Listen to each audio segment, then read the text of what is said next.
अङ्गम् हरेः पुलकभूषणमाश्रयन्ती भृङ्गाङ्गनेव मुकुलाभरणम् तमालम्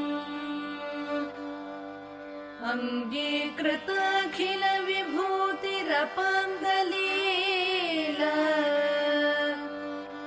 माङ्गल्यदास्तु मम मङ्गलदेवतायाः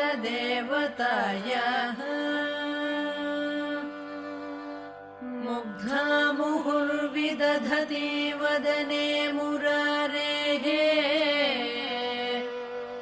प्रेमत्रपा प्रणिहितानि गतागतानि मालादृशोर्मधुकरीव महोत्पलेया